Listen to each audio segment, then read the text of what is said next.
سلام كبرات تخاتل تلو تي في خمي وعلكم كمي حديركم تمليسنا مزيناكم علنا كونتات ناي تግራይ ካብ ዝኸፈ ናብ ዝገደደ ኸይዳሎ ህዝቢ ምላሽነት ናይ ኣብ አዲስ አበባ ብተጋሩ ዝተገብረ ሰላማዊ ሰልፊ ንዑኡ ንምጽር በቃ ንዑኡ ንምጽባዕ ዝዓይነቱ ህዝቢ አገዲዳ ህወሓት ብሄራዊ ህልውናና ኣብ መቃብር ስርዓት ብልጽግና ይረጋገጽ ብዝብል ህወሓት ሰላማዊ ሰልፍታትን ዝተፋላለየ አኼባታትን እናካየደት ትርከብ አላ ህዝብ ብግዴታ ይዝወጽ ዘሎ ምክንያቱ እንኳን እንደ ሰላማዊ ሰልፍስ ደቁ ኸማን ብግዴታ እዩ እናተገፈፉ በቃ ስቀይል ዝርኢ ዘሎ ህዝቢ ትግራይ መብዛሕትኡ ስቀይል ዝርኢ ዘሎ አዴታት ይቃወማ ኣለዋ አዴታት ይነብዓ ኣለዋ አዴታት ደም ዝርንዛሕና ነብዓ ይቃወማ ኣለዋ ግን በቃ ኣብ ቅድሚኡ ወይ ደቁ ወይ ንባዕሉ እናተረሸነ ህዝቢ ትግራይ አማራጭ ሲኑ እናተገፈፉ ስቀይል ይርኢ ኣሎ ዝሃድም ህዲሙ ዝወጽ አውጽዩ ዝተረፈኻ በቃ አማራጭ የብሉን ካብ ኢዱና መንጠልዎ ስቀይል ይርኢ ኣሎ ግን ከዓ ክንድዝከኣሎ ተቃውሞታት ይርኢ ኣሎ ህዝቢ ትግራይ ስለዚህ ህወሓት ንህዝቢ ትግራይ ብሄራዊ ህልውንኡ አጥፊአቱልያ ከምዝ ትፍክሮ ዘላ ብሄራዊ ህልውናና ኣብ መቃብር ብልጽግና ይረጋገጽ ትብሎ ዘላ ዘይኮነሲ ብሄራዊ ህልውና ህዝቢ ትግራይ ኣብ መቃብር ህወሓት እዩ ዝረጋገጽ ዛስዋይ ትርእይዎ ዘለኹም ዝሓይል እዚ ሰራዊት ሓይሊ ሰላም ትግራይ ዝተፋላለየ ምንቅስቃሳት ዝተፋላለየ ወተሃደራዊ ንጥፈታት ኣብ ምክያድ ይርከብ ንምንታይ ህዝቢ ትግራይ ንምድሓን እዚ ሓይል እዚ ሎሚ ግንባር ኣብ ልዕሊ ግንባር ይኮይኑ ዘሎ ሎሚ ልዕሊ ዓቕሙ ዝኾነ ሰራዊት ሃኒጹ ኣሎ ሎሚ ምኩራት ጀነራላት ኣብ ሓራ መሬት ትግራይ ኣለዉ ሎሚ ሰራዊት ሓይሊ ሰላም ትግራይ ኣብ ዝለዓለ ዲፕሎማሲ ይርከብ ዛስዋይ ድሕሪ ህወሓት ሻዕብያን ግብፅን ነዚ ሓይሊ እዚ ታርጌት ገይሮሞ ዘሎ ግብፅ ከይተረፈ ምስ ሻዕብያ ተማኺሩ እዚ ሓይሊ እዚ ምክንያቱ ዋና ነገር ናይ ሻዕብያን ናይ ግብፅን ሰላም ኢትዮጵያ ምዝራግ ሶ ብኩሉ ፈቲኖም ብፋኖ ፈቲኖም ምክንያቱ በምሓራ ዝዓበየ ክፋል ናይ ኢትዮጵያ ዝዓበየ ክብል ከልኹስ ኩሉ ነገራት ዝርከበሉን ዝግበረሉን በምሓራ ሸነኽ ስለ ዝኾነ ንዕኡ ሰላሙ ዘሪጎም ብልጽግና ግን ክንድዝከኣሎ ዝድምሰስ ደምሲሱ ዝተረፈ ከዓ ናብ ሰላም ክጽንበር ገይሩ እዩ ንሓይሊ ፋኖ ብጀካቶም ሻዕብያን ህወሓትን ዝተሻረኸ ማለት እዩ ስለዚ እዚኣ ስለ ዘይከኣልዋ ሕጂ ንሕና ሓደ ባይታ ንረክብ ካልኣይ ነገር ከዓ ወላ ባይታ ተዘይረኸብና ህውከት እንድሕር ደኣ ብዓፋር ሸነኽ ፈጢርና ቁጠባ ኢትዮጵያ ዝኣቱን ዝወፅን ብዓፋር እዩ ጅቡቲ ማለት እዩ ስለዚ ነዚ ቦታ እዚ እንድሕር ደኣ ሰላሙ ዘሪግናሉ ልክዕ ከም ናይ ኣምሓራ ኢትዮጵያ ተሓኒቓ ስለ ዝኾነት ህዝቢ ባዕሉ ክበልዖ እዩ ንብልጽግና እዚ እዩ ኣጀንዳ ናይ ሻዕብያን ናይ ግብፅን ኣተግባር ከዓ ህወሓት እዩ ሶ ኣብዚ ቦታ ዝመን እዩ ዘሎ ኣብ ዶባት ትግራይን ዓፋርን ሓይሊ ሰላም ትግራይ ሰራዊት ሓራ መሬት ትግራይ TPF እዩ ዘሎ ነዚ ሓይሊ እዚ ንምድኻ እዚ ሓይሊ እዚ ከዓ ሻዕብያ ጽቡቕ ገይሩ ፈልጦ እዩ ጀነራላት ፈልጦም እቲ ሰራዊት ፈልጦ ክሳብ ዛላምበሳን ራማን ክሳብ ደብረ ብርሃን ብጅግንነት ዝልለ ሰራዊት እዩ ኣብ ሓራ መሬት ትግራይ ዘሎ ሻዕብያ ተቐጥቂጥ እዩ በዚ ሰራዊት እዚ ስለዚ ተንከስ እንድሕር ደኣ ኢሉ ሻዕብያ ንህወሓት ሒዙ ናይ መወዳእታ ናይ ጥፋኣት ያኽትከውን ብሰራዊት ሓይሊ ሰላም ትግራይ እዚ ሓይሊ እዚ ይኽጠፍእ ዝደልይዎ ዘሎ እዚ ሓይሊ እዚ ክንድዝከኣሉ ህዝቢ ትግራይ ንምድሓን ብጉዳይ ዲፕሎማሲ ብጉዳይ ወተሃደራዊ ሓይሊ ብጉዳይ ርክባት ምስ ህዝቢ ኩሉ ዛዚሙ ይርከብ ዲፕሎማሲ ምስ ብልጽግና እኹል ዝኾነ ርክባት ገይሩሎ ምስ ኩለን ክልላት ኢትዮጵያ ጽቡቕ ርክባት ኣለዎ ወተሃደራዊ ሓይሊ ከምቲ ክንገልጾ ፀናሕና እኹል ዝኾነ ንህወሓትን ሻዕብያን ክጸርግ ዝኽእል ሓይሊ ኣብ ዝሓራ መሬት ትግራይ ኣሎ ስለዚ እዚ ሓይሊ እዩ ሻዕብያ ከም ስጋእ ትርእይዎ ዘሎ ልዕሊ ብልጽግና ንሰራዊት ሓይሊ ሰላም ትግራይ እዩ ሓደጋ ኢሉ ቀሚጥዎ ዘሎ ወይ ከዓ ተልእኾና ኣየዕውተናን ኢልዎ ዘሎ ሻዕብያ ሶ ነዚ ሓይሊ እዚ ንምብታን ነዚ ሓይሊ እዚ ነበረ ንምግባር ነዚ ሓይሊ እዚ ሓንሳብን ዳግማይ ከም ዘይውደብ ንምግባር ሻዕብያ ንህወሓት ኩሉ ዓይነት ድጋፋት ይገብር ኣሎ ማለት እዩ እንደገና ባዕሉ ዝተፈላለዩ ናይ ኤርትራ ተወለድትን ናይ ኢትዮጵያ ተወለድትን ዝርከብዎም ሓይልታት ዓፋር እናወደበ ነዚ ቦታ እዚ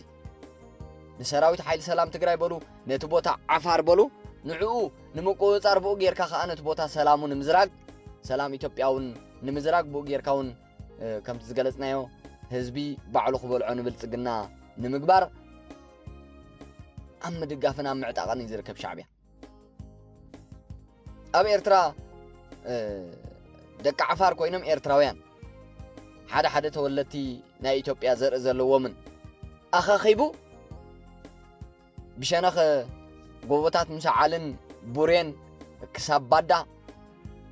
እዚ ኩሉ መስመራት ናይ ሸነኽ ዓሰብ ዓፋር ክሰልጥነሉ ኣንጻር ኢትዮጵያ ዝኾነ ሓይልታት ክኣኻኽበሉ ምንቅስቃሳት ክገብረሉ ይርአ ኣሎ ሻዕብያ በቃ ነዛ ቦታ እዚኣ ከም ኣምሓራ ንምግባራ ማለት እዩ ብኡ ጌርካ ከዓ ቀዳማይ ኣጀንዳን ዕላማን ከዓ ነዚ ሰራዊት ሓይሊ ሰላም ትግራይ ንምጥፋእ ማለት ስለዚ ሰራዊት ሓይሊ ሰላም ትግራይ ኩሉ ብየማኑ ብጸጋሙ ዝናፈስን ዝግበር ምንቅስቃሳትን ናይ ጸላኢ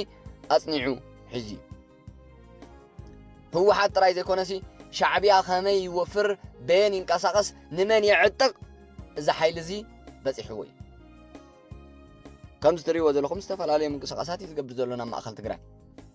ከም ዝትርእይዎ ዘለኹም ብዘይ ዕረፍቲ መጽናዕትታት እዩ ዘካይድ ዘሎ ንማእኸል ትግራይ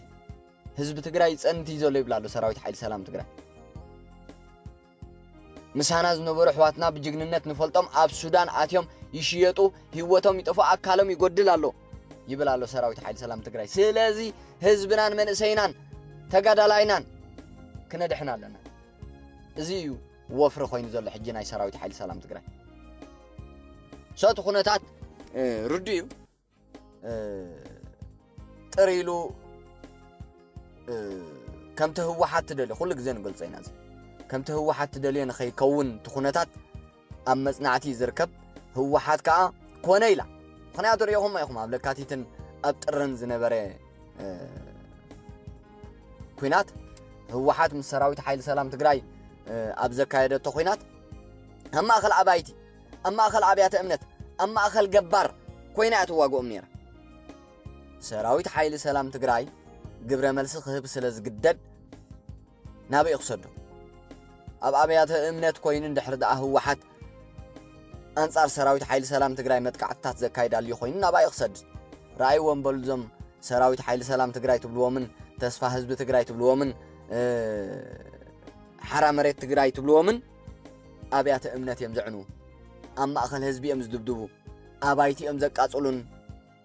ኣብ ኣባይቲ እዮም ደብዳባት ዝገብሩ እናበለት ንህወሓት ክናፍቕ ህዝቢ ትግራይ ንሰላም ሓይሊ ሰላም ትግራይ ንቲፒኤፍ ክሕሰም ህዝቢ ትግራይ ኣጀንዳን መስርሕን ወፍርን ናይ ህወሓት እዚኣ ኸይትኸውን እዚኣ ኸይትግበር ናብዚኣ ኸይወርድ ሰራዊት ሓይሊ ሰላም ትግራይ ክሳብ ሕጂ ጸኒሑ ህወሓት ከዓ በዚኣ ኣነ ነዚ ሓይሊ ዘሸንፍ ነዚኣ በቃ ስና ነኺሳ ህወሓት በቃ ድፋዓት ስራሕ ዘሎ ማእኸል ኣባይቲ እዩ ኣብ ዶባት ዓፋርን ትግራይን ኣብ ማእኸል ራያ ኣብ ጫፋት ራያ ዝግበር ዘሎ ኣብ ማእኸል ህዝቢ ኣብ ማእኸል ዓድታት እዩ ኣብ ማእኸል ከተማታት እዩ ኣብ ማእኸል ኣባይቲ እዩ ኣብ ማእኸል ኣብያተ እምነታት ከባቢታት እዩ ሰራዊት ዘለዎ ድፋዓት ዝስራሐሉ ዘሎ እዚኣ እዩ እቲ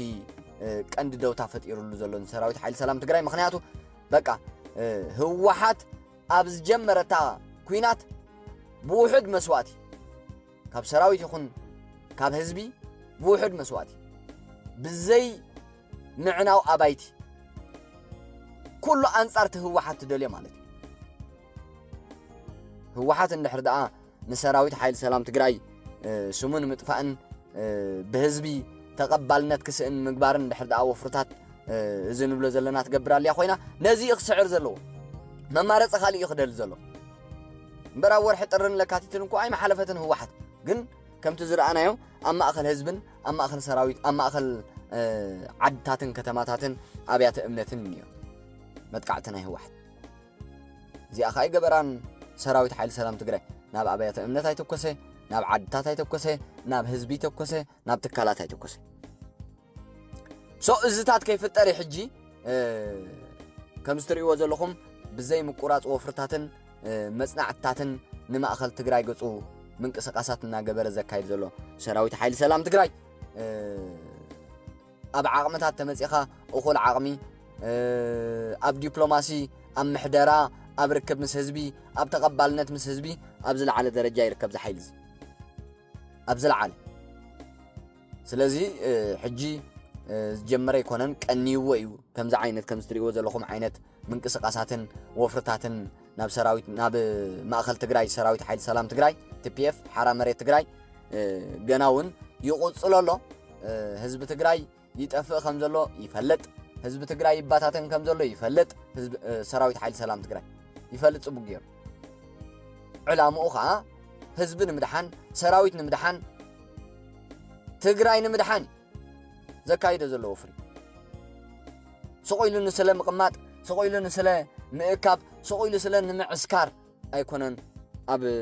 ህወሓትን ሻዕብያን ዘይቋፀሮ ቦታ ዘሎ ሰራዊት ሓይሊ ሰላም ትግራይ ስለዚ እኹል ዝኾነ ዓቕሚ ወኒኑ ኣብ ስላያዊ ንጥፈታትን ኣብ ጽዑቕ ወተሃደራዊ ምንቅስቃሳትን ዝርከብ ሓይሊ ሰላም ትግራይ ከም ዝትርእይዎ ዘለኹም ብዘይ ምቁራፅ ናብ ማእኸል ትግራይ ኣብ ዝገብሮ ዘሎ ምንቅስቃሳት እዩ ዝርከብ ናይ ሎማ ሓበሬታና ነዚ ክትሰምዕዎ ዝፀናሕኩም እዩ ዝመስል ክቡራት ተኸታተልቲ ልደት ቲቪ ዓወት ነዚ ሓይሊ እዚ ንሰራዊት ሓይሊ ሰላም ትግራይ ሰላም ንህዝቢ ኤርትራ ንህዝቢ ትግራይ ንህዝቢ ኢትዮጵያ ንመላእ ከባቢና ንህዝቢ ዓለም ብሓፈሻ ደሓን ጽንሑ